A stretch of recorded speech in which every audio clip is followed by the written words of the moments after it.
about other younger guys, but I mean, you're changing the sport as well. Now you got, it just came out yesterday that 48% of NASCAR fans are women. You know, because of you. I don't know, but yeah. You know, but I think the whole sport is kind of changing. It's getting bigger. Do you think it can still get bigger?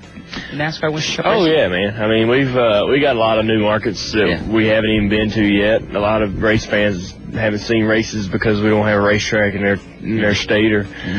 So you know, I think we've probably tapped out when we were racing in 50 states. Yeah. So I mean, I'd like to go to Canada. Races in Mexico. I mean, there's no telling what we can do with it. Yeah, the islands. Maybe put up a track in the islands. Yeah. Go down there. The Alaska 500 or something. 4 or 5 times a year. That'd be great.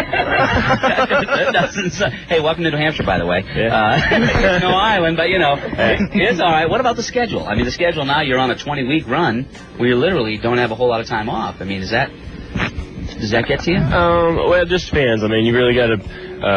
We have a lot of appearances and things like that to do during the week. We tested Indianapolis Monday and Tuesday. Before Chicago, we were in Seattle for a couple days. I mean, so we've been flying all over the place, doing a lot of appearances, and you try to choreograph that stuff to where you're in the right town, to the right place, and you know you're not crisscrossing the globe too much. So.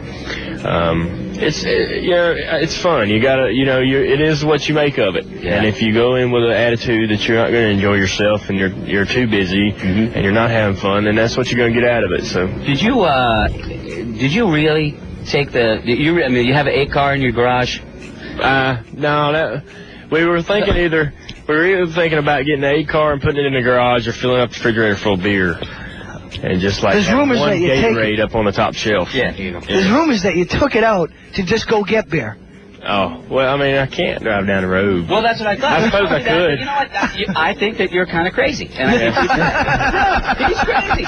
After you won the Winston, when that was this all-out, like, crazy racing, that you were here and you said, that's what I like. Yeah. That's my kind of racing. Out there on the edge, kind of crazy racing. Yeah. And I could see you going to the store. Just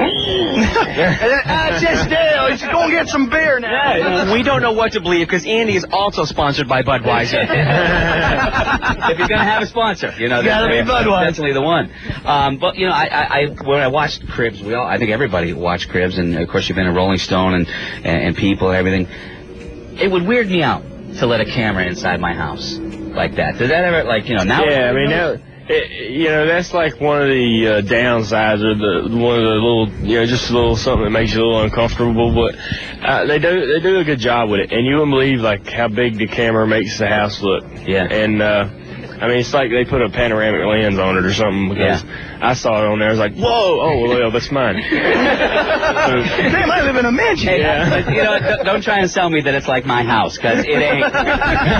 He doesn't have a 300-room people club downstairs. Right. But I feel like, having now had the cameras in your house, even me as a stranger, I could be, the bedroom's over here. I just get weirded out by that kind of thing, I know. I mean, it was, you go. Before they even get there, you spend like 3 or 4 hours walking around, making sure there's nothing out there that you don't. Oh, we better put this away, or take this under the couch. Yeah.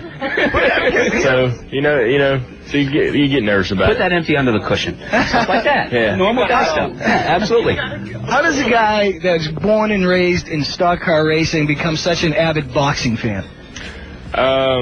Probably Mike Tyson. I mean, when I was 15, 16 years old, Mike Tyson came on the scene, was knocking guys out in the first round, and that was cool. And the more I watched, the more boxers I saw, and I got to be a big fan of Arturo Gatti and guys like that. Guys with a lot of heart. They don't win all the time, but they don't quit. Yeah. We had ESPN2 do the boxing from Hampton Beach here this past Friday, and I'm not a huge boxing fan, but this is the first time I stayed through man, oh man. But I mean, savage. I mean, and tough.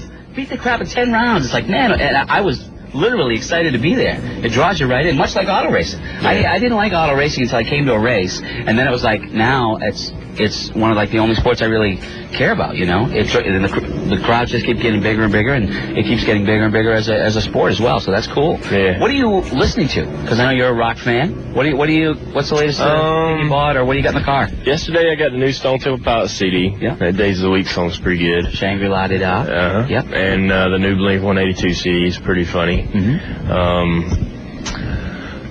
Still listen to Korn, things like that.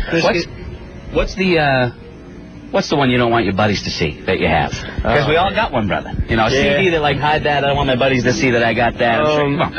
Probably Elton John's Greatest Hits or something like that. Yeah. I think everybody's got that one. They Dude, yeah, but that's nothing embarrassing, dude. I'm like, hey, that's one of my favorites. Over here, you know. I think it was in my CD player on the way up here, to be honest with you. Wasn't it?